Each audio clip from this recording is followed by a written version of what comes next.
it seems to me like there would be a lot of pressure. You have Cam Hanes coming to hunt at your place. Yeah. So what was that experience like with Cam Hanes coming in?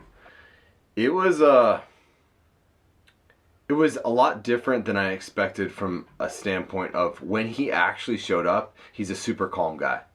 And he's not pretentious. He actually is who he presents himself to be, and right away was like, hey man, can I shoot my bow? Like he wanted to get dialed in. He wasn't out there to make a movie. He was out there to shoot a grizzly. And so that was really refreshing on my end. I'm like, I didn't know what I was going to deal with. Am I going to deal with some prima donna social media dude that is going to be a pain in the butt? And it wasn't. He showed up. He had his camera dude, James, who's awesome. And they were down to business.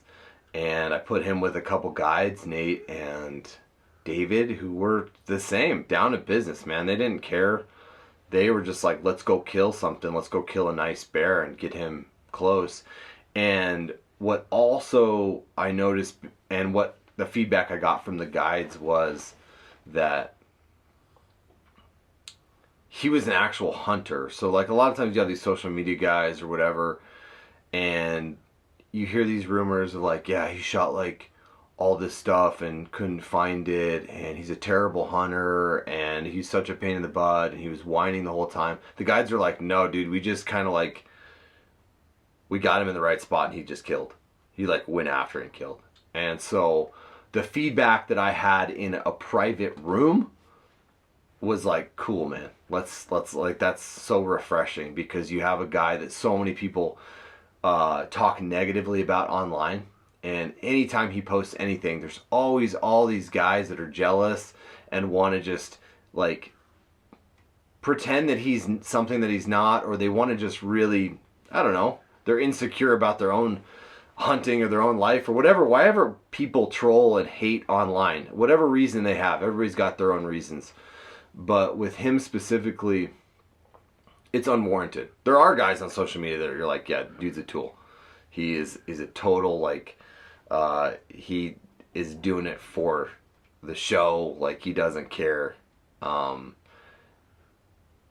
not that way. I don't know him really that well, and I was just around him for that week that he was with us hunting. But it was super fun, and it's really good for everybody to see and be around him too. Because they're like, yeah, this dude's like a normal dude. Like, he uses everything he has and is the best at what he does. And that's really what he's all about. So, yeah, I mean, it was super cool, man. I'm like, yeah, the only grizzly bear that he shot with his bow without a rifle, I mean, I'm like, couldn't be happier. Couldn't be happier for Cam. Couldn't be happier for the guides that were involved. And everybody involved. Kip, who is buddies with Cam, that they've kind of been hunting and kind of doing things together for such a long time. Like, that's a big deal. And I was super happy just to be involved with all that and see it all happen firsthand. There's this beautiful moment in this documentary. It was beautiful the whole way the story flows, the 4-day hunt, and all the time, all the misses. And then it comes to the point where your guides sent or let Cam off on a raft. Like, they stayed back. Yeah. Cam made that. He made it. He was going to make that shot. Yeah. It was so intense. Yeah. He's basically dead if that bear wants to. So can you explain that moment? I mean, why are you scared to let people get that close? Yeah. What's it? Yeah. So that's a really good situation to bring up, because it's not normal. And I get a lot of feedback from videos that I have filmed with me guiding a bow hunter, and I'm right next to the bow hunter. And I'm like right in front of the bow hunter, right behind the bow hunter. Everybody's like, what are you doing, man? And I'm like, dude, we're hunting grizzlies. Like, I am the only defense between me and my client, and what's more important is that he stays alive through this hunt. And so I'm going to put myself in a position that he can be safe. With Cam specifically, he's been in that situation a lot. So he's had actually a lot of experience as a bow hunter in dangerous game scenarios.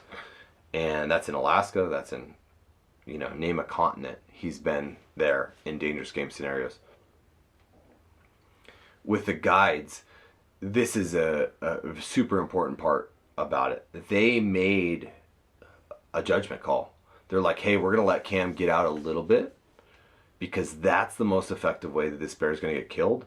And he wasn't as far as, you know, the camera would indicate. He was enough to where you could give him some room, because when you're bow hunting, every little bit matters.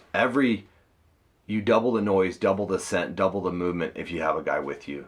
And we had David, Army Ranger, and then Nate off to the side, basically with rifles pointed at the bear. If anything was going to get crazy, they were going to put the bear down instantly. So that's something that's not really shown or understood, because that's not normal. Like, you don't just go chase a grizzly bear by yourself with a bow. But given the scenario, given that Cam had proved himself to the guides the first couple of days of the hunt, and he built that trust where the guides are like, okay, if he wants to go out a few yards away from us and try to make it happen, we trust that he's going to make a good decision. We trust that he's going to make the best shot possible, and we are going to put ourselves in a position where we can also protect him. But yeah, that's not a normal scenario. I mean, so many times I'm guiding guys, grizzly bears, brown bears with a bow, and they've never even seen one before, you know, where Cam's been a part of a lot of different kills like that. So it just goes to show what kind of a hunter he actually is, because the guides made that call. They're like, they let that, you know, they said it was okay.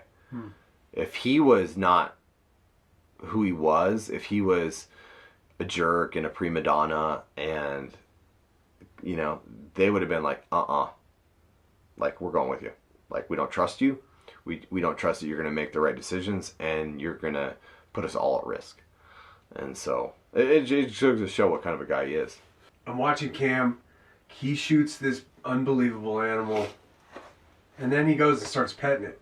Yeah. I see this with all hunters. I don't understand this. You just kill. You're hunting and killing this bear, and now you're petting it like it's your buddy. Explain this whole mindset. Yeah, so it's something that's a very interesting aspect to big game hunting or trophy hunting. It's like there's this paradoxical relationship between a hunter and game.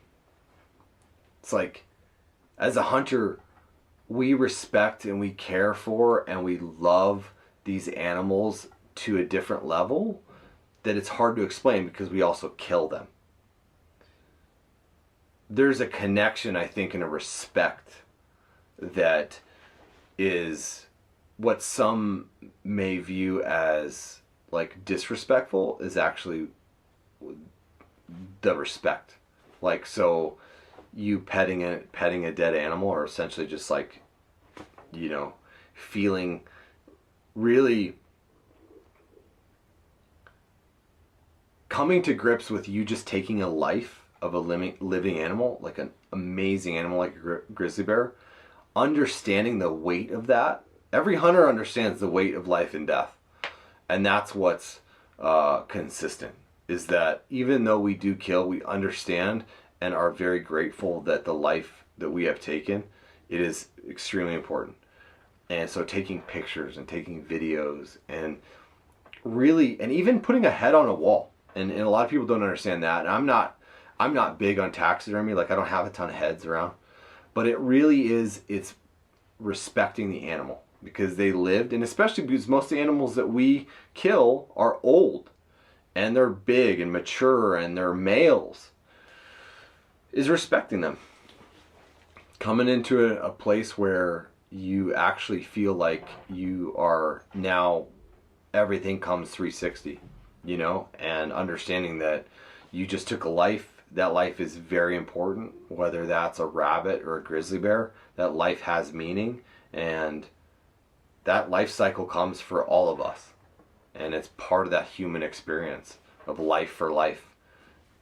Animals die so that we can have life, that we can eat, and we can. It's not as much, people get a little bent out of shape now, because it's not as much as like, yeah, we have to do it, but we want to do it. It's a human instinct. It's a human experience. I think hunting is human.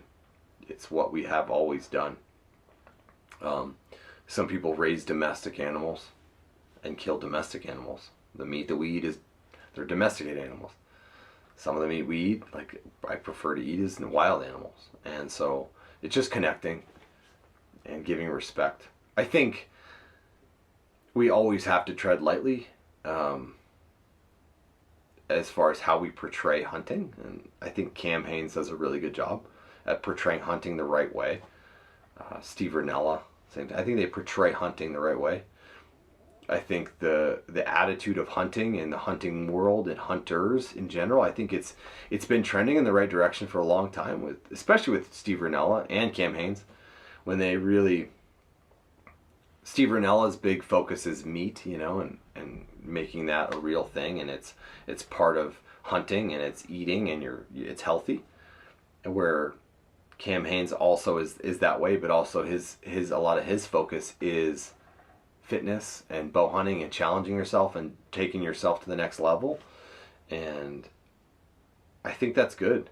It's shifting from Bubba, like the Bubba hunter, the fat guy that's like spilling beers out of his tree stand and partying and shooting animals all over the place and not having any respect and piling deer in the back of their truck and driving around town. And I think that attitude and that like the public perception is changing.